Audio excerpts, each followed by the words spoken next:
Hi again, everybody, and welcome back to Western Fair Today. I'm Greg Blanchard, joined by a special guest for this afternoon, Trevor Henry, our current meet leading driver here at Western Fair, and we're going to talk a little bit about Trevor's drives throughout the afternoon. 12 races in total today, and the weather, well, we've had a lot of rain throughout the day, but right now it's looking a little bit better in the forecast, not too bad for this afternoon. So Trevor Henry, again, our special guest. Welcome, Trevor. Glad you could take time out to join us. Thank you.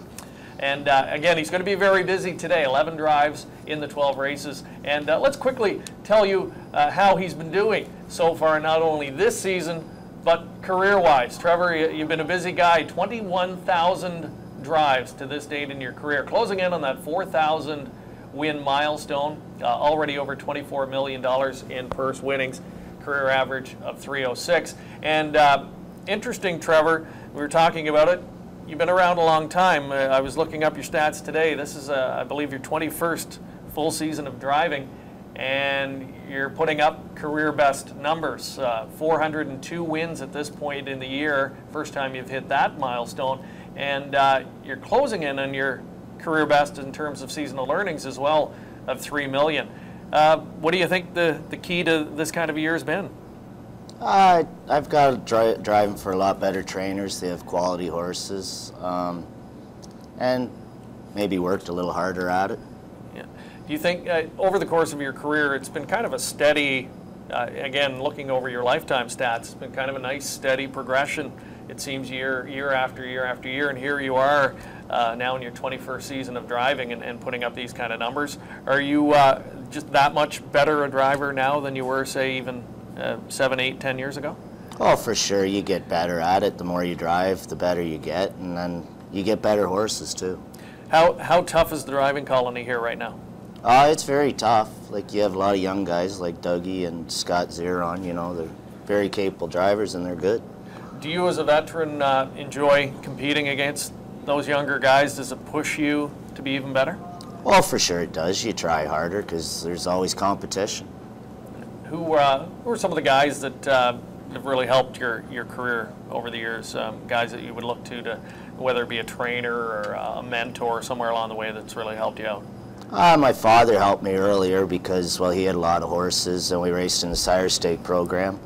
Paul Taylor always drove his horses. Glenview Livestock, they have good horses, and I'd more or less just say them, yeah.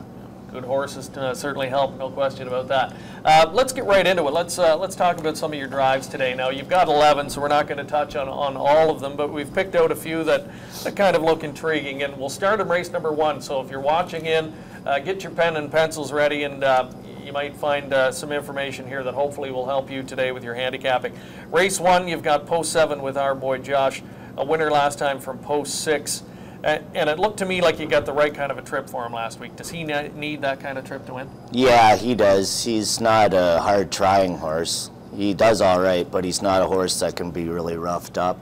He'll have it tough out of the 7-hole today. Because he did so well last time from post 6, you know, and ideally you don't want to be leaving on the outside of the gate, but right. Does he have enough gate speed that you can maybe work him into position? He does, but in this race, there's like a lot of inside speed. Like all the 1, 2, 3, they all can leave. You know, it'll be tough to get away as good as he did those last start. One thing too, if people don't watch us on a regular basis, they might be surprised to realize how well the outside posts do here at London. Yeah. 6 and 7 hole do well. Why do you think that is? The starter. He's a really good starter.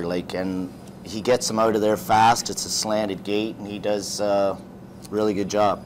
Alrighty. Well, let's continue on. So maybe an outside chance, would you say? Outside chance, yeah. Alrighty, race number 3, we're going to go there next.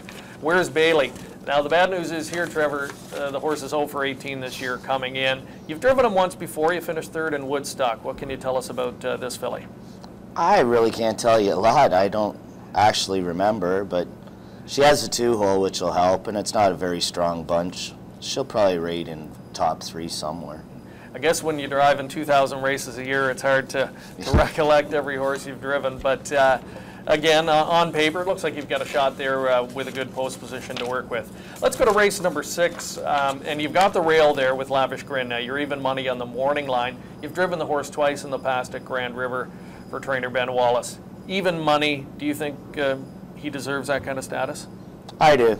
He'll be very tough in there. He gets around the half good, and he shouldn't have a problem in there. All right. Now, one thing we haven't seen much of recently from this horse is gate speed. He hasn't had the rail, though, in a while. Right. Can he leave a little bit more than he shows? Oh, for sure he can. He'll get out of there today. So is that the plan? Kind of catch me if you can if he gets away on the right foot? Probably. All righty. Race 7, Texas Sealster, horse that you're going to be united with there. You drove the horse last time out. Finished third. Maybe just assess that race. Third, he lost a position in the stretch, but it was a pretty quick mile. Yeah, I like this horse. I think this horse has a really good shot today. I talked to the trainer there at last start, and I know they had some vet work done to him, and I think he'll be a lot better today. Was there an issue that you elaborate on? He had trouble pacing the straightaways. When he'd come off a turn, he kind of would run out, and I think he'll be really good today. Okay, so again, that's good information. If you look just at the chart line, you might not be too enamored with it, but you think that was could be better today. I think he'll be better today. All right, post 2 to work with there. Another one that you would expect to be forwardly spotted? Yep. All right, let's continue on now. Race 8, Miss Astreos is one that you're going to be back on board. Post 8, you've driven her in the last 2. Again, winless in 17 this year, so 12 to 1 in the morning line. That speaks volumes. But 2 back, you got her away on the front, and you know she got a piece of it. Can she do that again today from the trailing post? I think she'll be in the top 3, 4. Like she'll be in the superfecta, I would think, with the 8-hole. She should be able to follow along and get a good piece. Yeah, last time post 7 and yeah. You know, she was raced from the back. She the type that just kind of loses interest when you don't get involved. Where she gets away is about where she'll finish, close to it anyways. Alrighty. So one to maybe include on your tickets there over in race number 8. We're going to move on next to race 11 today. Veronica Vermillion's the horse that you're going to drive there. Now you're quite familiar with this mare. You've teamed up for a lot of success in the past, and most recently a winning effort last time out. Now we're going to have a look at this replay, Trevor, and just kind of walk us through what was going through your mind here. Now you're not at a great spot in terms of trying to catch cover or anything like that, so you made that snap move here. What were you thinking at this stage? She's a type of mare. She's got one brush, and like for an 1/8 of a mile she can pace fast, and you got to use it at the right time, and when you use it you just got to go. And she brushed right by them here, and like actually the horse that I go by here, I think he comes back on, and gets close to her at the wire, because she's only got the one move in her. When you go, you got to go. When you moved out of 5th, was that your full intention, hoping no one would move in front of you and just try and go for it? Well, when nobody did come, then I said I got to go, because you can't just ease up with her. You got one move and you got to use it. And even here, it looks like you want to keep her mind on business. Yeah, because she'll the last 50 feet she gets really weak. But if you save that one move, she's got one move in her. Alrighty, so obviously it's a big advantage having driven her so often. You know that about her. Exactly. Post 5 today, any inkling at all as to how you might handle things?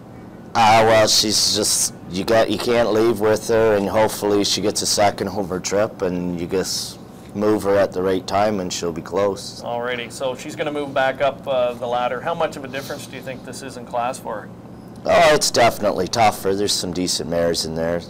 The 2-horse Time All Vector, she's a decent kind of filly. She's just had a lot of bad luck lately, but I think she'll be tough too in there. Alrighty, and in the 12th and final, Dashing Earl, one you drive there. Solid competitor. Last year as a 3-year-old banked over 100,000. This year, kind of mixed results for him, and even recently a win 2 back, and then last time facing preferred types he finished 5th. You're back on board for Paul Taylor. Maybe just quickly, let's talk about your relationship with Paul, how long you've been driving for him, and boy, he's been a big part of your success. Oh, I've probably driven for him for, I don't know, 15, 20 years. And he has horses with Glenview Livestock, and they were good friends of mine. And no, me and Paul, we're friends. And productive relationship. I'm sure you're glad to drive for him, and he's glad when he can get you to drive. Just your assessment of this horse coming in today. It's going to be a drop in class from what he faced last time. He's a nice enough horse. Like, he's the same as, he's not a big lever, and there ain't a lot of leaving in here, so hopefully, you know, if he gets a second over trip too as well, like he'll be in there. He's not a bad horse.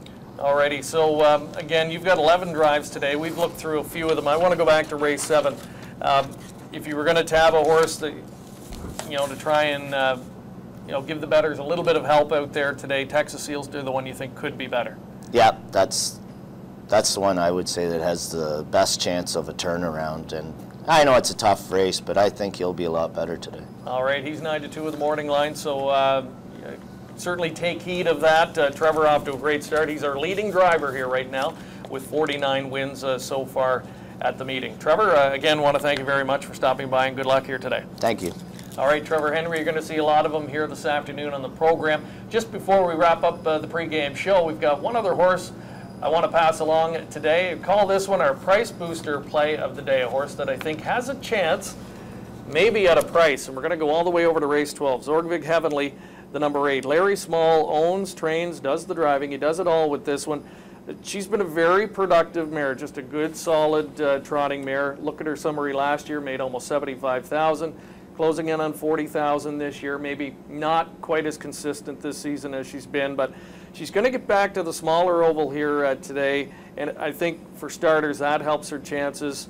She's one that I think can be effective at the class level. In my opinion, she's raced a little bit tougher her last few. Post 8 might be perfect for her right now in the frame of mind she's in. Chance to perhaps get away somewhere in the top 3 or 4, follow along, and get a good piece of it. So she's 12-1 in the morning line. I think you are going to get a good price on Zorgvig Heavenly in that finale. And I wouldn't even be shocked if she won the race, but I certainly think she can factor somewhere in your triactor and superfecta play. So we'll call her the price booster play of the day, Zorgvig Heavenly, over in race number 12. As always, we encourage you to stop by horseplayerinteractive.com and sign up and play along with us here every Monday and Tuesday. Full card coverage here of Western Fair, and also some selected Thursday programs as well. And don't forget as well to stop by our website, westernfair.com, for everything you need to know about racing here at Western Fair. You can watch live streaming video, get race analysis, download free race programs. You can follow us too on Facebook, YouTube, and Twitter. Time for a break. When we come back, a look at today's program changes for the 12-race program coming up at Western Fair.